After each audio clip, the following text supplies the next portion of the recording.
చిత్తూరు జిల్లా డిసిపల్లి పొగాకు వేలం కేంద్రం వద్ద రైతులు ఆందోళనకు దిగారు.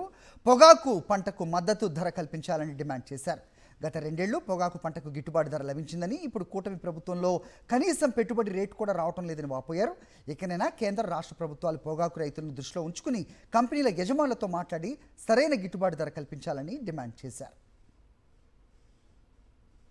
ఖర్చులు పోయిన సంవత్సరానికి ఈ సంవత్సరానికి ఒక బ్యార్లకు వచ్చి 3 నుంచి 4 లక్షల రూపాయలు అట్లా ముఠా వాళ్ళకి కానీ ఇతర అన్ని రకాల ఖర్చులు పెరిగినాయి. కౌళ్ళు కానీ భూములు కౌళ్ళు కానీ దానివల్ల ఎక్కువగా కౌలు రైతులు బాగా నష్టపోయే ప్రమాదం ఉంది.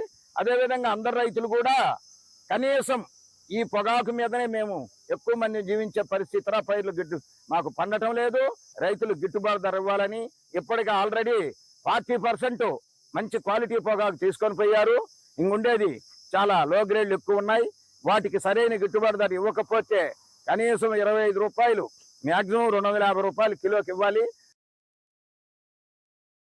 గత 2 సంవత్సరాల్లో రేట్లు బాగున్నాయని మన ప్రాంతంలో ఈసారి అత్యధికంగా పంట పండించారు. ఇందాక సూపరింటెండెంట్ గారితో మాట్లాడినప్పుడు సూక్ష్మంగా ఆయన ఒక మాట చెప్పాడు. ఒక్క ఐటీసీ కంపెనీ కొనుగోలుదారులు మాత్రమే వచ్చున్నారు, మిగతా ఎవరు రాలేదని. దాని అర్థమైంది, పొగాకు కొనుగోలులో కూడా పూర్తి స్థాయిలో బయర్లు రాలేదని ఈ కేంద్రానికి అర్థమవుతుంది. బయర్లు రాకుండా, పోటీతత్వం లేకుండా పొగాకుకు గిట్టుబాటు ధర వచ్చే ప్రశ్నే లేదు. మొత్తం ఈ రాష్ట్రంలో ఎక్కడ చూసినా కూడా గిట్టుబాటు ధర లేదు.